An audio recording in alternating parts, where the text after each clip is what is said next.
नमस्कार मित्रों, मैं शिव प्रसाद अभिनव कोचिंग क्लासेस के इस प्लेटफॉर्म पर आप सभी का स्वागत करता हूं और आशा करता हूं कि आप सभी लोग खुश होंगे, स्वस्थ होंगे और मस्त होंगे। आइए आज हम अपनी हिंदी व्याकरण की इस कक्षा में सकर्मक और अकर्मक क्रिया के विषय में जानते हैं। इससे पहले हमने कर्म के विषय में जाना, उससे पहले हमने क्रिया को जाना, क्रिया के बाद हमने धातु को जाना और फिर सकर्मक अकर्मक क्रिया को रचना के आधार पर भेद के रूप में जाना। और फिर हमने यह भी जाना कि सकर्मक क्रिया वह क्रिया होती है जिसके साथ कर्म पाया जाता है और अकर्मक क्रिया वह क्रिया होती है जिसका कर्म नहीं पाया जाता है। और फिर हमने कर्म को भी जाना कि कर्म होता क्या है। यदि जब तक हम कर्म को नहीं पहचानेंगे तब तक हम सकर्मक और अकर्मक क्रिया को कैसे जानेंगे। हमको जब मालूम ही नहीं होगा कि कर्म है क्या तो हम कैसे जानेंगे क्रिया कर्म के साथ है या नहीं है। तो उसको भी हमने जान लिया और आज हम पढ़ेंगे कर्म को पहचानने के नियम अर्थात सकर्मक क्रिया के नियम। स्पष्ट है मित्रों? और हाँ, यदि आप इस चैनल पर पहली बार आए हैं तो इस चैनल को सब्सक्राइब करना बिल्कुल ना भूलिएगा। चैनल को सब्सक्राइब कीजिएगा और बेल आइकन का बटन दबा दीजिएगा, जिससे कि आपको हमारे सभी वीडियोस का नोटिफिकेशन बराबर मिलता रहे। और वीडियो को अंत तक जरूर देखिएगा। चलिए आइए चलते हैं अब हमने वीडियो की तरफ, अपने व्याकरण की तरफ।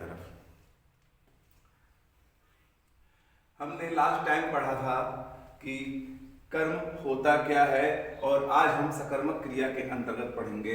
और हमने जान लिया था कि सकर्मक क्रिया वह क्रिया होती है जिसके साथ कर्म पाया जाता है। तो हम कह सकते हैं कि जिस क्रिया के साथ कर्म पाया जाता है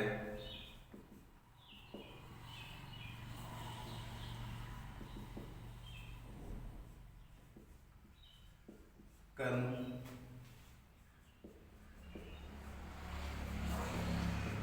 पाया जाता है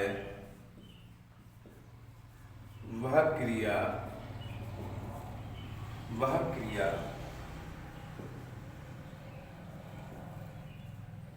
सकर्मक क्रिया होती है। स्पष्ट है मित्रों?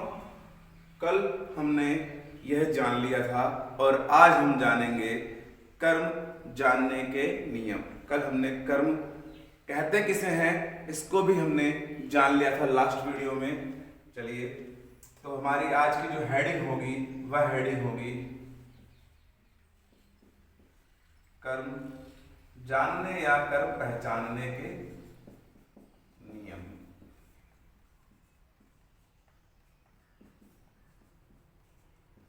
या हम कह सकते हैं सकर्मक क्रिया को जानने के नियम, कि किस प्रकार से हम पहचान सकेंगे कि यह क्रिया सकर्मक है या नहीं है। आइए देखते हैं मित्रों नियम नंबर 1।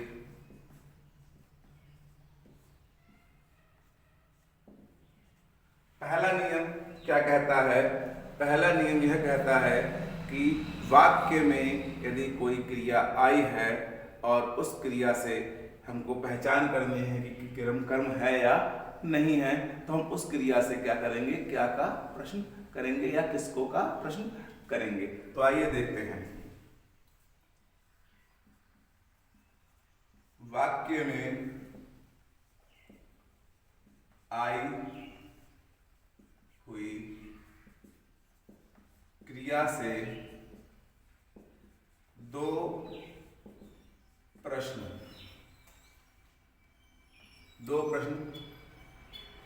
कौन कौन से दो प्रश्न मित्रों? क्या या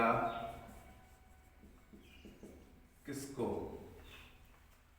क्या या किसको? वाक्य में आई हुई क्रिया से दो प्रश्न क्या या किसको का प्रश्न करने पर यदि क्रिया कोई उत्तर देती है तो, कोई उत्तर देती है तो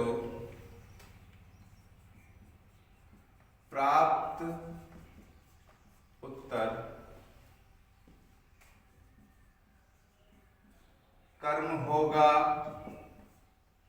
तथा ऐसी क्रिया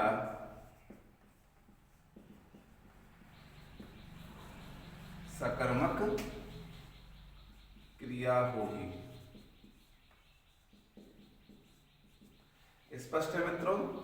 यदि वाक्य में हम क्रिया से क्या या किसको का प्रश्न करते हैं और यह प्रश्न करने पर क्रिया हमें कोई उत्तर दे देती है तो वही उत्तर मित्रों हमारा कर्म होगा, और जैसे ही हमको वाक्य में कर्म की प्राप्ति हुई वैसे ही वह क्रिया सकर्मक हो जाएगी। आइए उदाहरण से इसको जानते हैं।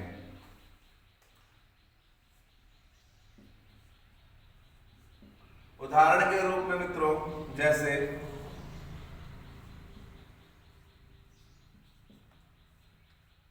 राहुल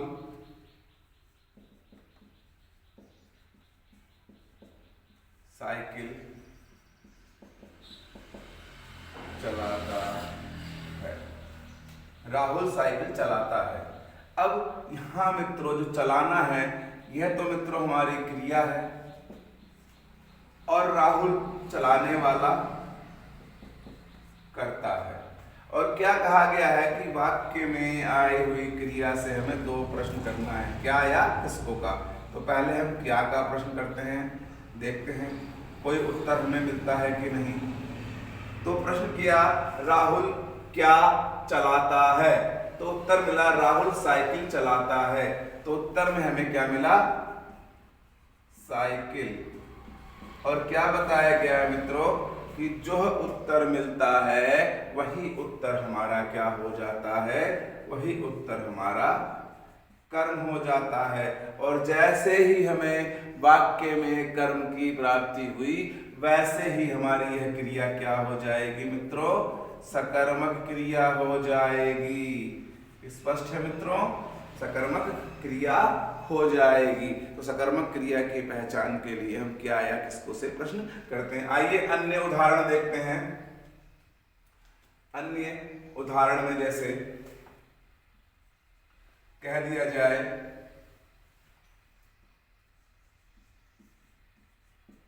मीरा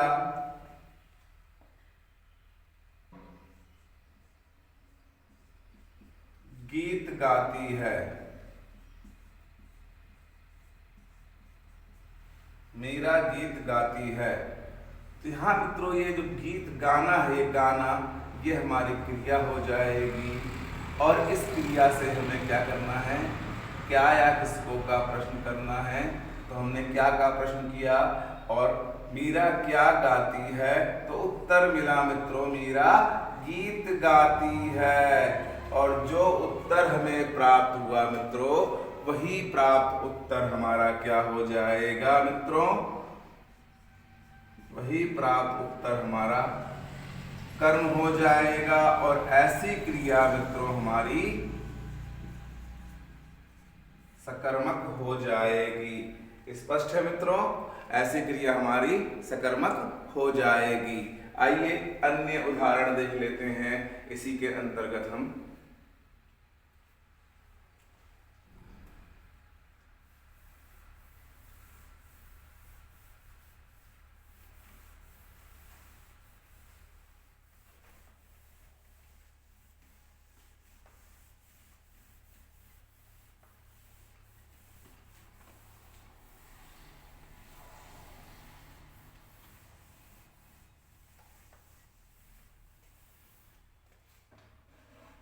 अन्य उदाहरण में देखते हैं मित्रों, जैसे कह दिया जाए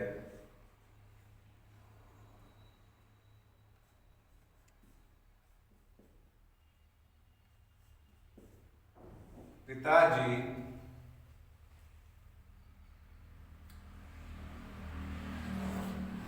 पिताजी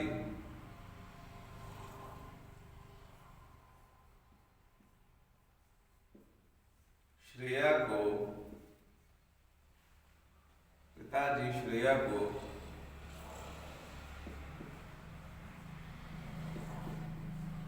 चॉकलेट देते हैं।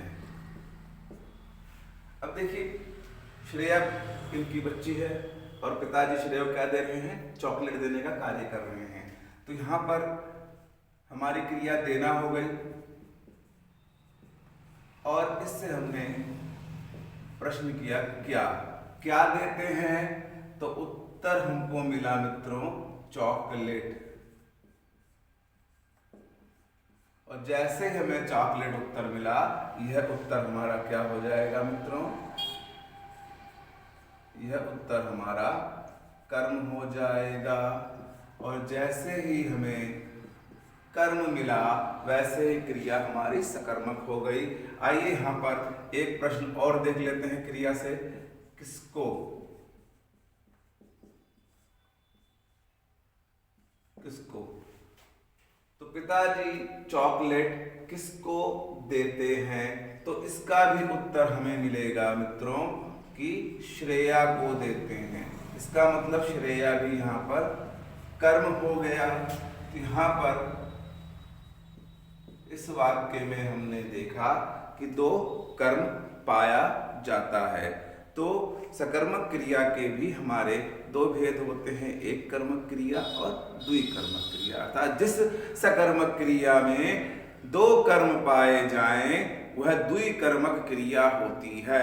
तो यहाँ पर दो कर्म पाए गए हैं, इसको मित्रों आगे हम पढ़ेंगे। फिलहाल यहाँ पर हम सकर्मक क्रिया के जानने के नियम के अंतर्गत जानेंगे।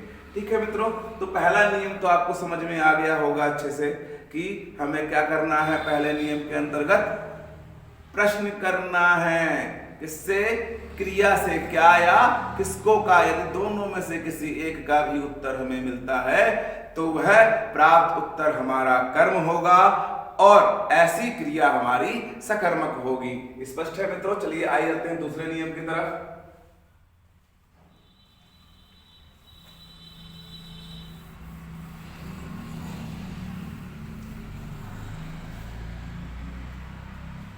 दूसरा नियम देखते हैं मित्रों। नियम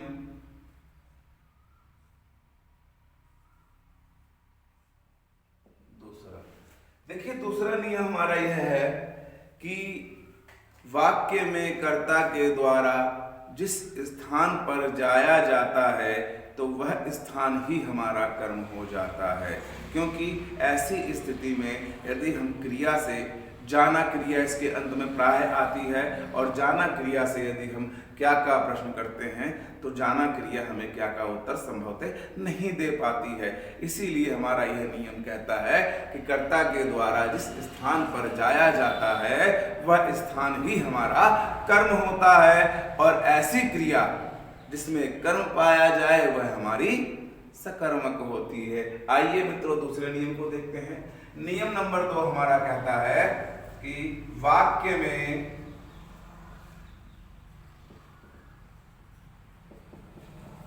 कर्ता द्वारा जहां जाया जाता है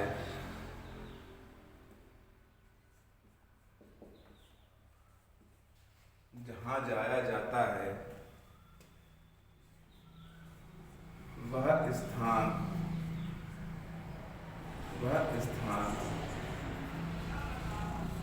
कर्म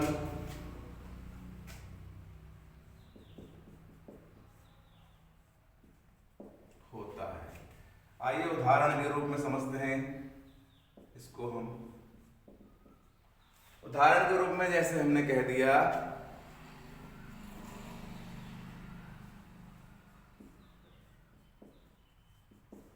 पिताजी बाजार जाते हैं।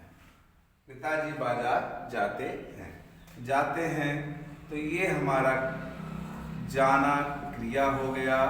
और यहां से यदि हमने प्रश्न किया क्या जाते हैं तो उत्तर नहीं मिलेगा, कहाँ जाते हैं से उत्तर मिलेगा स्थान। लेकिन हमने क्या कहा कि कर्ता के द्वारा जहां अर्थात जिस स्थान पर जाया जाता है वह स्थान ही हमारा क्या होता है, कर्म होता है। और आगे लिख देते हैं तथा ऐसी क्रिया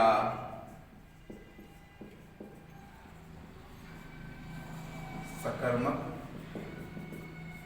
होती है। स्पष्ट है मित्रों?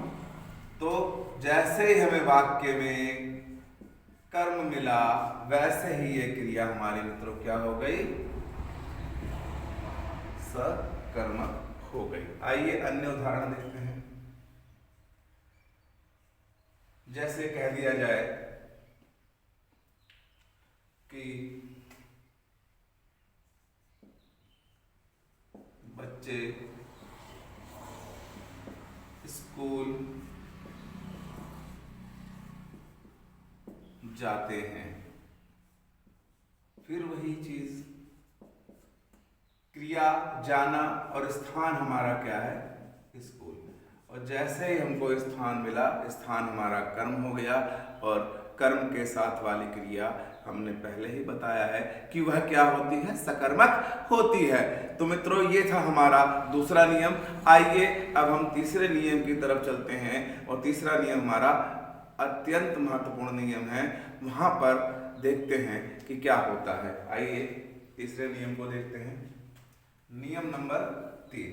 देखिए नियम नंबर 3 क्या कहता है।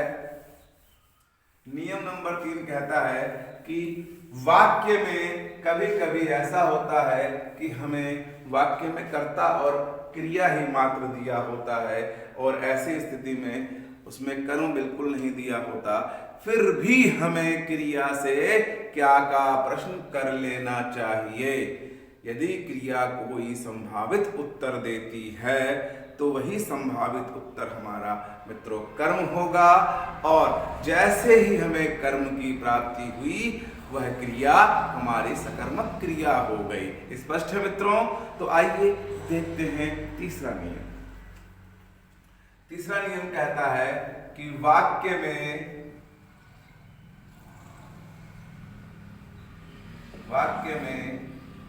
यदि कर्ता और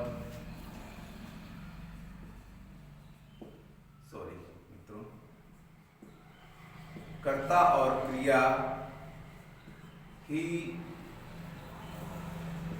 दिया गया हो तो भी हमें मित्रों क्रिया से प्रश्न कर लेना चाहिए। स्पष्ट है मित्रों? प्रश्न कर लेना चाहिए। यदि क्रिया कोई संभावित उत्तर देती है तो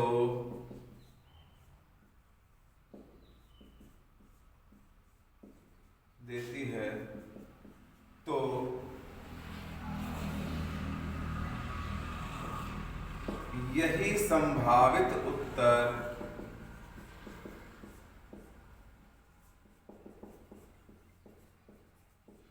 कर्म होगा तथा ऐसी क्रिया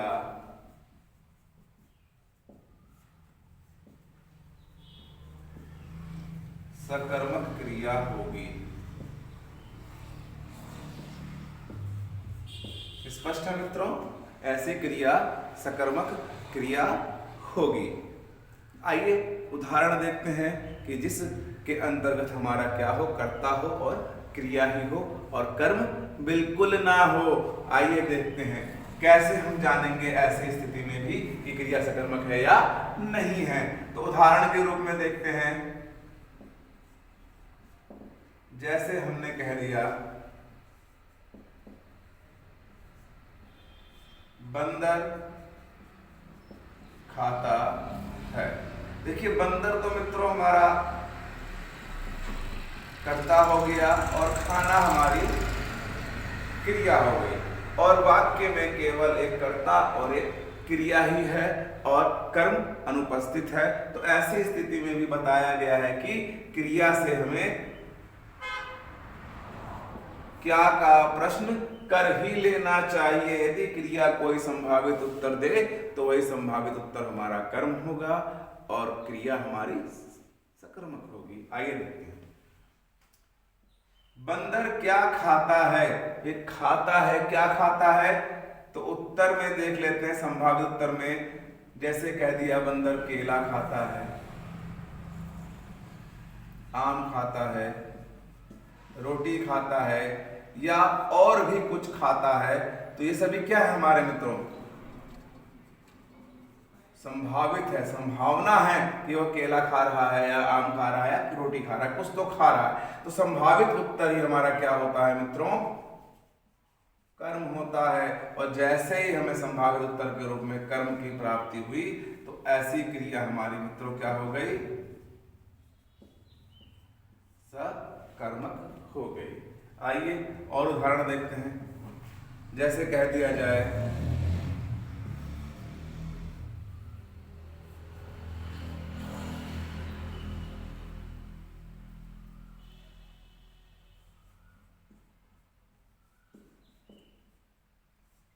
रोहित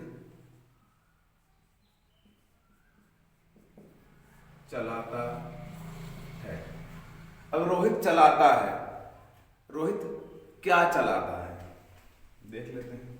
रोहित चलाता है, यहां भी केवल एक क्रिया है और एक कर्ता है, कर्म का नहीं पता है। तो क्रिया से हमने प्रश्न किया क्या चलाता है, तो संभावित उत्तर के रूप में हम कह सकते हैं भाई साइकिल चलाता है, गाड़ी चलाता है, स्कूटी चलाता है या कोई अन्य चीज चलाता है, मोबाइल चलाता है। ठीक है, कुछ तो चला रहा है और यही कुछ हमारा क्या है, संभावित है। और यही संभावित उत्तर हमारा क्या है मित्रों, कर्म है। और जैसे ही हमें कर्म की प्राप्ति हुई तो यह चलाता क्रिया हमारी क्या हो गई मित्रों, सकर्मक क्रिया हो गई। स्पष्ट है मित्रों। एक उदाहरण और देखते हैं। यदि हमने कह दिया मोहन चलता है, यहां चलाता था, चलता है। अब यहां पर भी एक ही मित्रों क्या है, क्रिया है और एक कर्ता है। यहां पर मित्रों हमें क्या से प्रश्न करना है, क्या चलता है, क्या चलता है। तो कोई संभावित उत्तर मिला, नहीं मिला। यदि कोई संभावित उत्तर हमको नहीं मिला तो ऐसी क्रिया हमारी क्या हो जाएगी मित्रों, अकर्मक हो जाएगी। स्पष्ट है मित्रों। तो आज की वीडियो कैसी लगी कमेंट करके बताना बिल्कुल ना भूलिएगा। आप हमारे इस चैनल को लाइक कीजिए, सब्सक्राइब कीजिए और हाँ, शेयर करना बिल्कुल ना भूलिएगा। और अंत तक इस वीडियो को देखने के लिए बहुत बहुत धन्यवाद। आज के लिए इतना ही मित्रों। जय हिंद, जय भारत।